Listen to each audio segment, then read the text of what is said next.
কথা বলে না। এটাই তো দরকার ছিল। কি দরকার ছিল সব? আবার বন্ধুরা আল্লাহ রাব্বুল আলামিন বলছেন এই ধরনের লোক, ও আমার হাবিব, আপনার উম্মতের, আপনার এই দলের মধ্যে এই ধরনের লোক আছে যে আমি চাইনি, খুব ভালো হয়েছে আল্লাহ আমার উপর রহমত বর্ষণ করেছে, আমি গেলে আমার অবস্থা এরকম হইতো গো।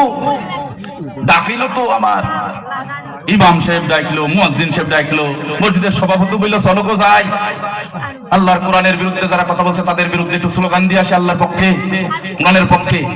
আমি যে গড়িমিশি বসেছিলাম এটাও তো ভালো।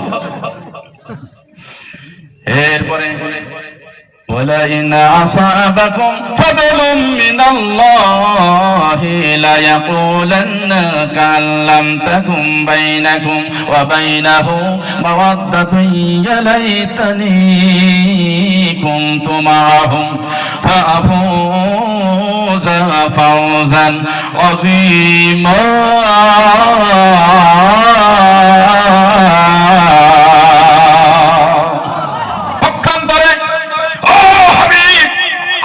সৈনিকেরা যদি বিজয় লাভ করে, যদি বিজয়ী হয়ে যায় তখন তাদের সম্মান বৃদ্ধি পায়, যখন বিজয়ী হয়ে যায় তখন তারা অনেক সম্পদ পেতে পারে।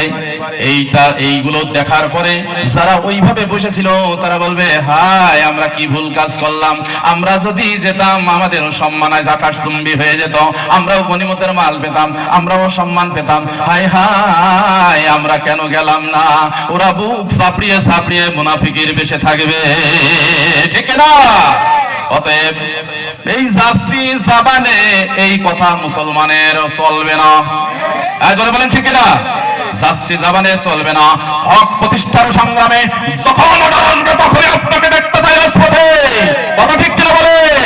ও রংপুরের মুসলমানেরা, বাটিকারাঙ্গার মুসলমানেরা, যখনই ওটা আসবে হক প্রতিষ্ঠার সংগ্রামে আপনাকে রাজপথে দেখতে চাই।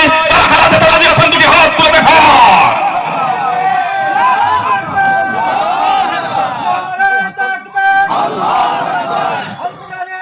আলহামদুলিল্লাহ, আলহামদুলিল্লাহ। আল্লাহ তুমি কবুল করে নাও এই অপমার জনসাধারণ, আল্লাহ তোমার একান্ত আপনজনেরা দুটি হাত তুলে তোমাকে দেখালে আল্লাহ, আমরা যখনই কোরআন প্রতিষ্ঠার সংগ্রামে আমাদেরকে ডাক দেওয়া হবে, হক প্রতিষ্ঠার সংগ্রামে যখনই ডাক দেওয়া হবে, পিছু পা রাখবো না, পিছু টানও রাখবো না, সব কিছু ফেলে দিয়ে লিল্লাহে তাকবীর বলতে বলতে চলে যাব।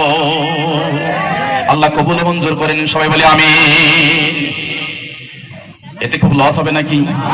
ওই প্রাণের ভাইরা লস হবে নাকি? লাভ কেমন দেখেন, ফালিউকাতিল ফি সাবিলিল্লাহিল্লাযীনা ইয়াশরুনাল হায়াতাদ